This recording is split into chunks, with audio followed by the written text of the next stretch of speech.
Oh yeah! Cream of the crop! Devil Dog Gaming! Snap into it!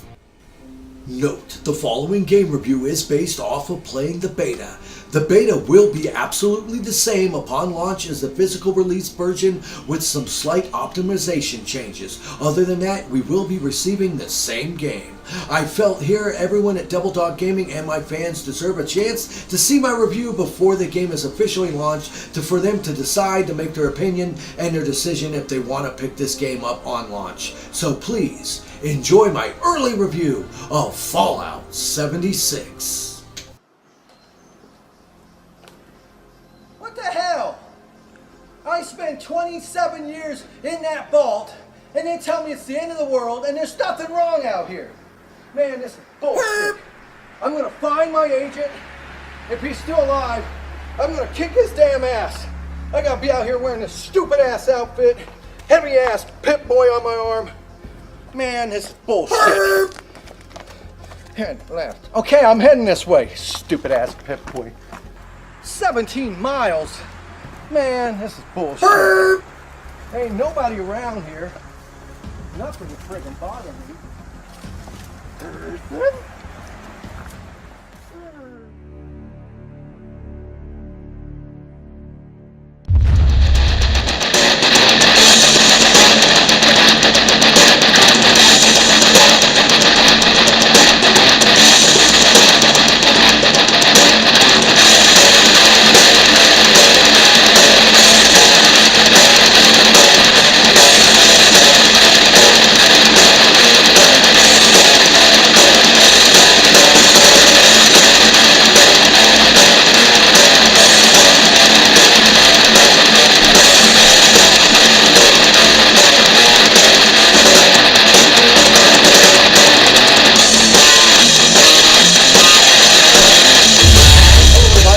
Nate, aka Devil Dog, and I'm back with another epic review. This time I'm reviewing the just released Fallout 76. It was developed and published by Bethesda Software and was released on November 14th of 2018 for the PlayStation 4, the Xbox One, and Microsoft Windows. It is ninth in the series of Fallout games and considered a prequel to all the other Fallout games. It's really quite an interesting game, considering this is kind of sort of an MMO. Well, really not an MMO, but it is an online-only game. And a lot of people have actually had speculation if that would actually destroy the fact that this is supposed to be Fallout, considering the number one thing about Fallout was the fact of the isolation in the game world, you meeting up with NPCs along the way that would pretty much give you your certain quest missions and have you go out and do everything. But first of all, the first thing I got to talk about is the new perk card system. Pretty much the way this game is set up, unlike previous Fallout games, when it first starts up, as you can see, you create your own character before you leave the vault, and the created character isn't the best, but it's not the worst. But after you create your character and you gather some items and leave, you don't actually have your own stat points that you put into your special meter. What you do is every time you level up, you'll get a point that you can put in one of the different special meter selections, but that's not really how you really level your character up. The main thing is with the perk card system, where you will get a perk card, and this perk card is randomly generated, and it can be anything from something that can help you be a pack rat to carry 25% more items with less weight, or something that will lower the amount of radiation you get from drinking contaminated water, and so forth. And since they're randomized, it can be kind of a pain in the ass since there's hundreds of them that you can get, but you can also stack the duplicates. So if you get duplicates, you can add them, and it can take it from say 25% up to 50% and so on to really max your character out. And the thing that I also noticed about this game is, let's just say when you level up and you decide to put a stat point in say charisma, but you have perk cards that you can actually put in other spaces as well. So it's not like you really have to focus on taking these cards that you have and actually putting them in the same slot. And you can remove them and mix and match them at any time. So like if you have different multiple cards, you can actually go and apply them to different slots to where, like, say you want to be a sniper one moment, so you take all the cards that you have that will increase like your aim distance and damage output from a gun, and you decide you want to switch over to like melee combat. You can swap out your cards as you want and actually make it to where you can customize and change your character on the fly, which is actually pretty cool. But one main thing I got to say about this card system is, well, what about your charisma? The charisma level was based off of being able to talk to NPCs and allowing different dialogue choices. Well, in this game, since there are no NPCs you will come across that have dialogue wheels, no. In this one, the charisma level will basically be changed based on the social aspect of the game. So like a higher charisma level will allow you to be able to share your perk card bonuses with other players that you actually have in a group. And you can have up to a group of 4 people total. Almost like a bard style passive buff, so to say, that you can pass on to other characters in your group, which is actually kind of neat in a way. But I wish, when you change a game like this, you're going to have some differences. Now, for every 5 levels that you go up, generally, give and take, the first time, I think it's level 3 or 4 that you'll get your first pack. You will get packs of these perk cards where you will get 5 cards that are randomly generated, a joke, and a piece of gum. Now, well, what's the big deal about the piece of gum? You can eat the gum because one of the new mechanics in this is you do have to eat food and drink water. That's also along with your health and also your weapons meter and your gear meters as well. Don't worry, it's actually not as bad as you think. And if you played other Fallout games, like with the weapon degradation, as you progress through, your weapons will get weaker and weaker, and eventually they'll break unless you upgrade them or fix them up, which you can do the same in this. But with this one, you'll have to eat food and drink water, and the meter goes down so damn slow. And you can also get perk cards that you apply to yourself to make it to where it takes even longer before it goes down. In my game to play with this, haven't had any issues with the food and the water. Very seldom has it ever been, oh crap, my guy, he's getting dehydrated, so he's moving slower and his health is going down. I've got to stop and drink some fresh water, because it's really not that hard to actually do. Now, the main aspect with this game that people were worried about was the quests. How can you have a Fallout game with no NPC characters to give main story quests? I'm happy to say this game does have a main story as you progress through, and it starts off with you leaving Vault 76 to try to find the Overseer after you pretty much partied too hard the night before and missed everyone else leaving on opening day, so to say. So it does have a main story branching mission, and I'm not going to get into details and ruin. It actually does have a story. The only difference with this compared to most Fallout games is all the quests and stories that you progress through on this game are found and given by either the use of finding holotapes, computer terminals, robots, or notes that you come across. So it's almost like, since you come out right after, I think it's like 25 years after the nukes have launched, to where all the people are dead. Okay, so you still will come across characters, but they're going to be like robots, in the forms of robots, holotapes, computers, and notes. So that aspect can be a little unnerving over the fact that some of the best aspects of the previous Fallout games I enjoyed were meeting the nice different characters. So that is kind of a disappointment in this game. But the game is still through and through pretty much damn near like a normal Fallout game. Now, the main draw with this is the fact that any sort of real person you come across in the game is actually another player playing the game. Each game world or server or whatever consists of up to 25 people per server. And since the game world is sectioned off in sections on the map based on what level you are, you naturally don't want to leave the area until you're high enough level and have the better gear, or you pretty much are going to get one-shotted by the enemies anyhow. Most Fallout games are like that, and this is no different. The higher level people are going to be on the outer side of the map, and as you progress through, you'll come across other people that you can meet up with, and you can join forces with them. And, talk, voice chat works great. I had no problem just talking with people. You got different emotes that you can actually pull up really quick on a emote wheel that if you want to actually trade with people and stuff like that. And a lot of people were actually worried about this. Well, what about griefing? Let's say if Joe Bob 97 decides he wants to shoot you in the head. Well, with the PvP aspect of this game, you don't really have to worry about a guy coming up and just killing you and taking all your stuff.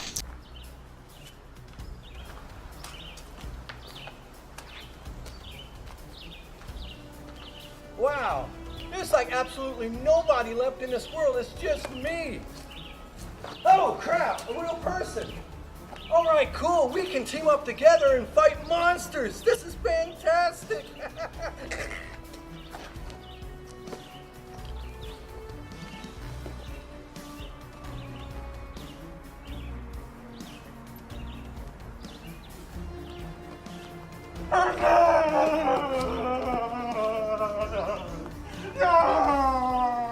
Because mainly in this, basically, as long as you don't attack the other person, it won't pretty much instigate a battle between them. And they take such little life of you. So if you have some guy being a dick, showing up shooting you, just ignore him. You can report him and get him in trouble, or you can actually get him kicked from the game if they're griefing you. But if you don't want to fight them back, you don't have to. And I don't think until after you reach past level 5 anyhow that it gets to a point to where you really actually, because it's set in like a passive mode up until level 5. You can deactivate that if you choose to, but once you get past level 5, if someone attacks you, as long as you don't attack them back, it won't, quote, initiate player versus player battles. And that like that. And if the other guy does kill you, they are punished quite severely. They end up, you don't really lose hardly anything. You'll respawn back pretty quick, and you get your stuff back. They can't just come up and rob your ass blind, fortunately. And the person who killed you will be tagged, basically, as a murderer. They will appear on everyone's map with a big bounty out of their own pocket put on their head. And while they're in this mode, they are blocked from seeing you on the map. Because that's one of the main things about it, is all the other playable characters, the playable people on this game who are playing it, you can clearly see them on the map with a little icon of where they're at and what they're doing. Now, if, like I said, the person's killed you, they have a bounty on their head, they cannot see anyone on the map, and everybody can see them on the map, which is pretty much forcing everybody to hunt them down and kill them to get the nice bonus caps. You son of a bitch!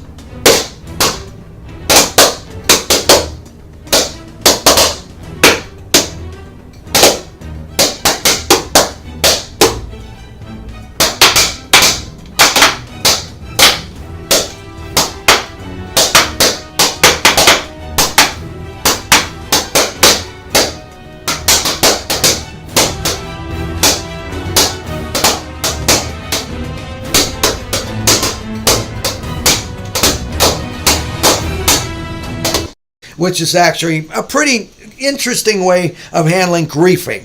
Now, as for VATS mode, I would have to say that is another big disappointment with this particular game. VATS is pretty much totally wasted on this. And you can't really use VATS worth a crap anymore, because since this is an online game and you cannot pause the game, VATS does not slow down time like it originally does. Now, a lot of people would play VATS so they could actually pick certain body parts to cripple an enemy to where they can't shoot back at you. And you can still target individual body parts, but it seems until you actually get certain perk points up high enough and level up on your charisma meter, it's really like a low chance of you actually doing enough damage on a body part of these enemies anymore. So I found VATS to be pretty much worthless in this game. It's pretty much made it down to where this is just going to be a straight first-person shooter. I mean, at any time you can also go and switch between first and third-person mode and play it that way, but VATS pretty much is undeniably a waste of time in this anymore. They kind of ruined it.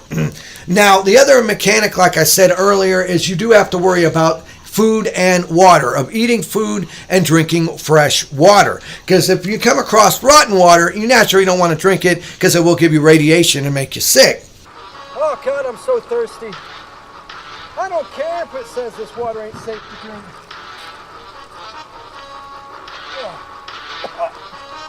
Oh. Bad idea. Bad idea.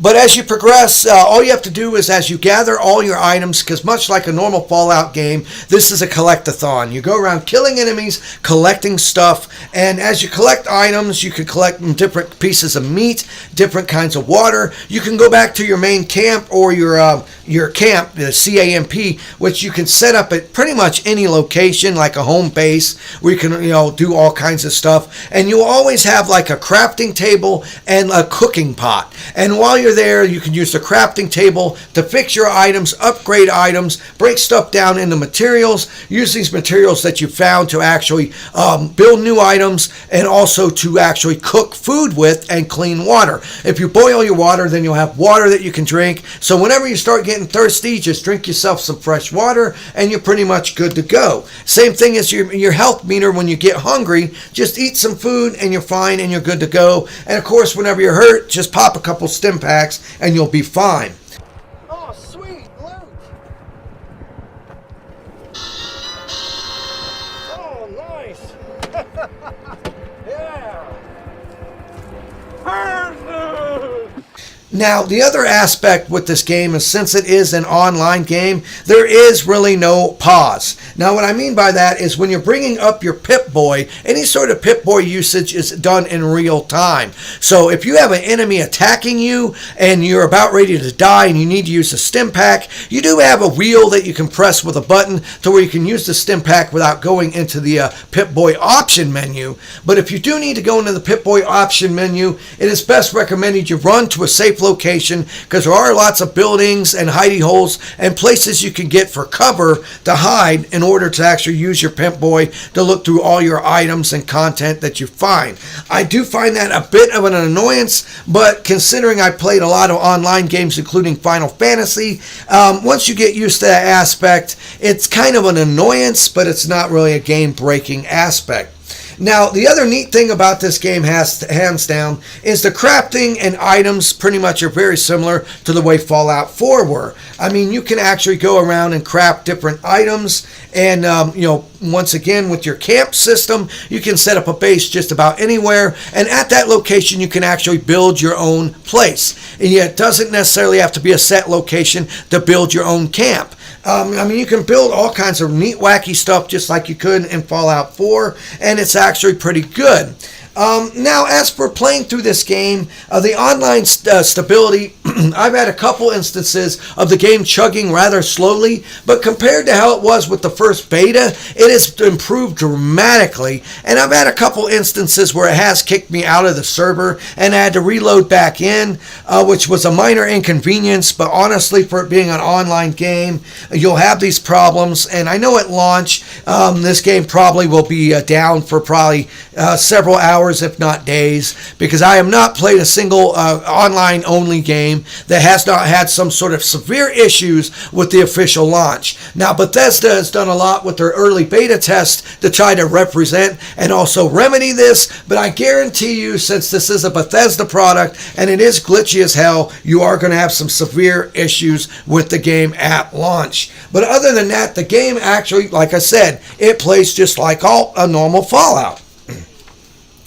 Now, the other aspect about the game that I thought was actually kind of cool is even my girlfriend said this: I want to build a nice base, I want to build like a restaurant, and I want to sit there and sell and buy and trade items. Can I do that? Yes, you can. You can do it by just talking with people to say you want to trade with them, or there's even specialized emotes you can use to let a person know, hey, I want to trade. Now, keep in mind, most items do have a level gate system.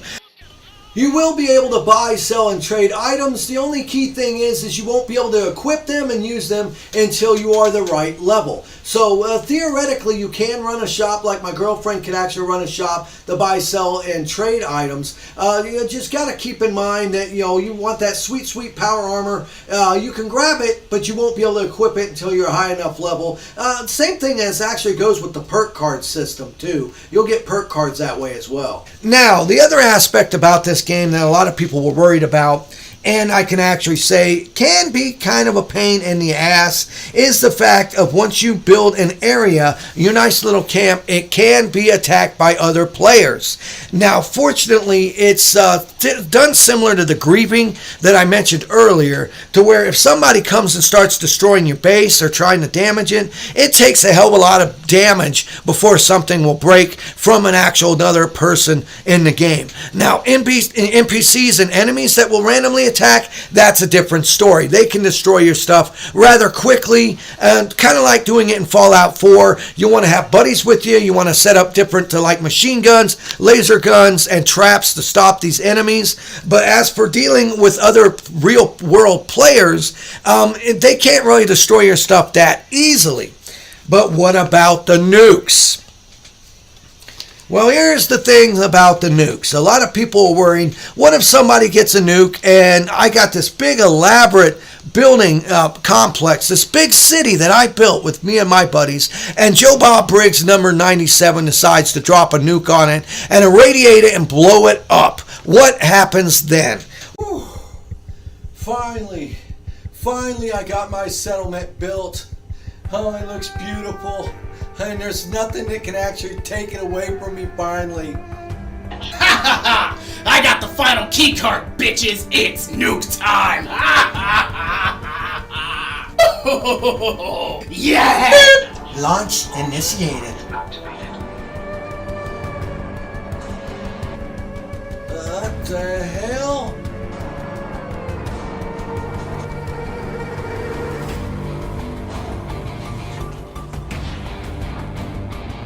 Oh, son of a bitch. Well, first of all, you can't target people. You can only target locations. So if you happen to see people, it won't let you generally target around people. And if you do, it will give you a warning. It will let you know you have 5 minutes to leave the area.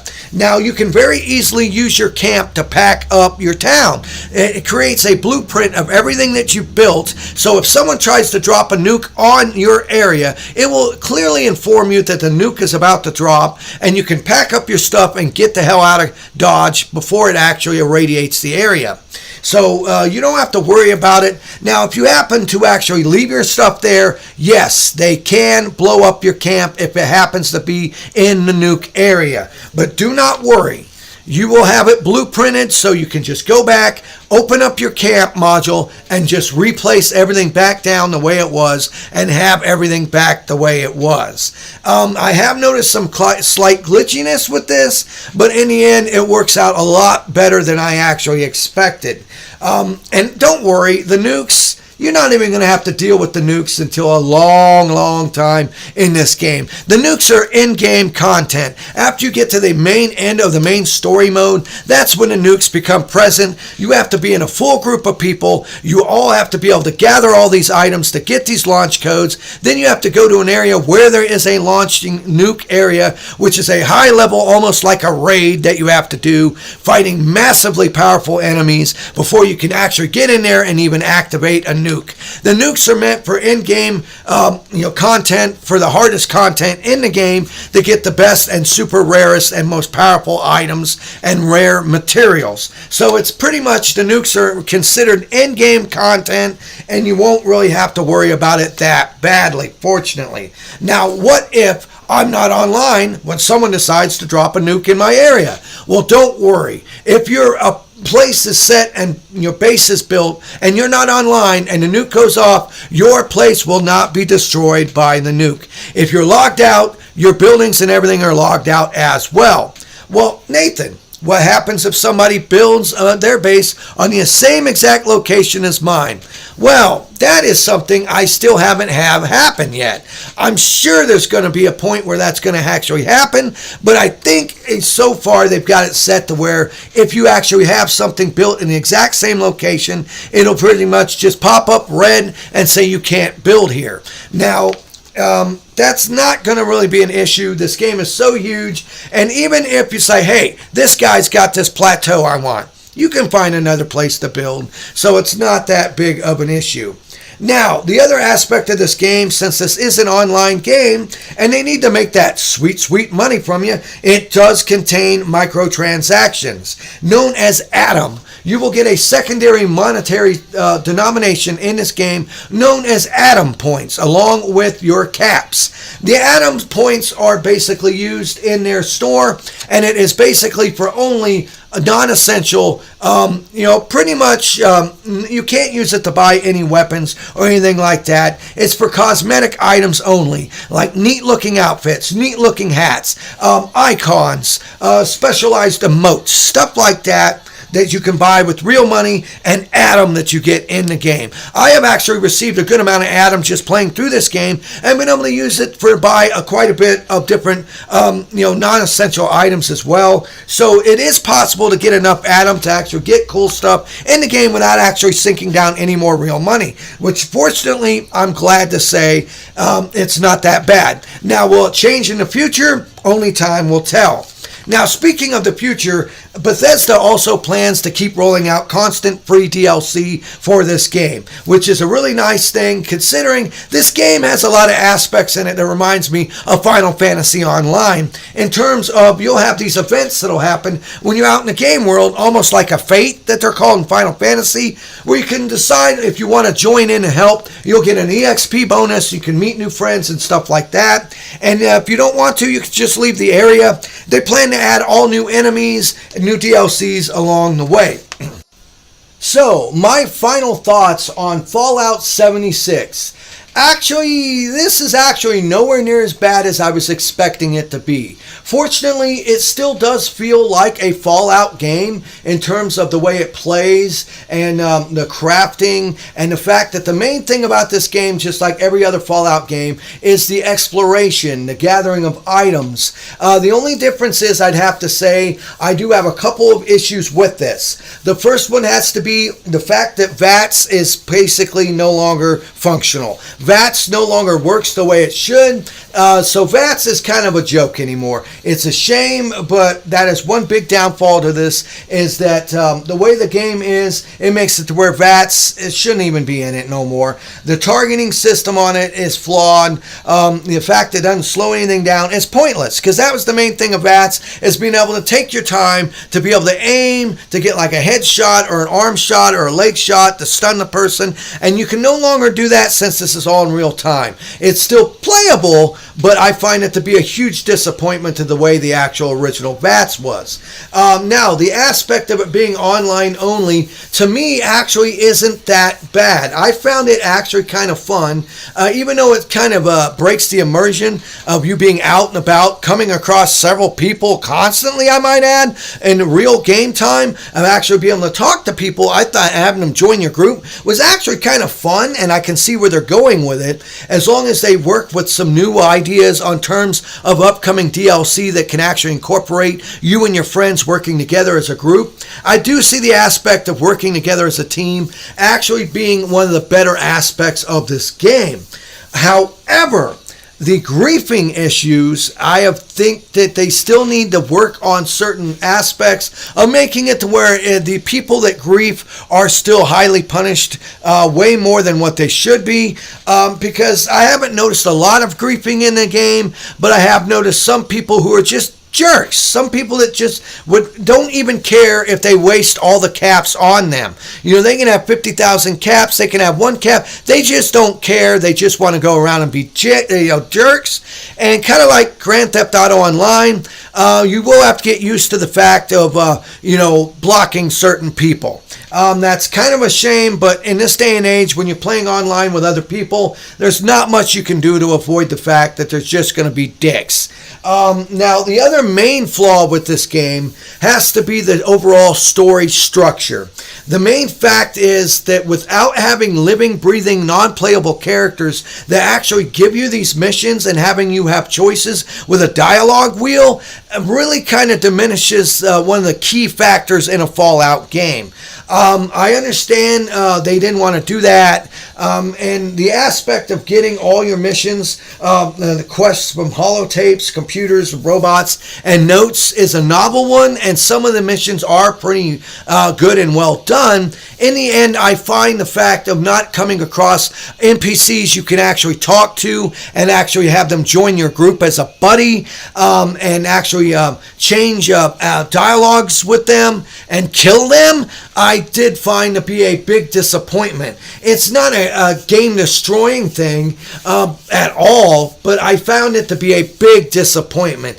In the end, I would have to say, if you are a huge fan of Fallout, if you have a chance to wait for this to come out, possibly rent it if you're able to, I would say give it a chance and try it first. I wouldn't recommend buying it until you actually play this game for at least 4 to 6 hours before you really get a good taste of what you're going to be getting involved with in terms of all the stuff, the way you build stuff, the way you have to eat food, and the way you have to drink water, and deal with other players in general. Because the aspects of it, this does still truthfully feel and play like a Fallout game, but it does have other aspects that make it kind of an unliked proposition. I can see why there's a lot of people that actually don't want to play this due to the fact that no NPCs, the way the story mode structure is set up, and also the way the other players that you converse with and can join with in the game. In the end, I can't believe I'm saying this.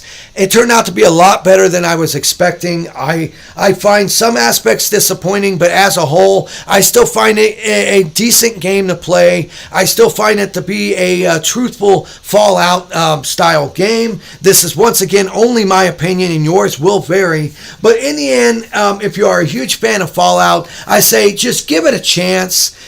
Pick it up. Rent it if you're able to. Play it for 4 to 6 hours to get a flavor of it, and then from there see if it's actually worthwhile for a purchase. Other than that, I would say hold off on buying it until the price goes down, or until you at least have a chance to actually try it out to see if you like it. Because in the end, it does have some drastic changes to it that may sour your overall flavor of your experience in playing this game. This was Nate, aka Double Dog, and I want to say thank you for everyone who watches this video. I want to say thank you for everyone who subscribes to my channel. Please make sure to hit that bell icon so you can stay up to date whenever I release new videos or anything. Leave something in the comments if you actually played this game. What are your personal thoughts about this and the route that they actually took with this? Do you think they should have made this? Do you think it should have just been a damn DLC for Fallout 4? And in the end, I always end my videos by saying, have fun, play hard, and remember, people, the devil is in the details. Peace out. Well, the sky's a little red, but other than that, I really don't see anything wrong. And there's absolutely nothing out here that can hurt me.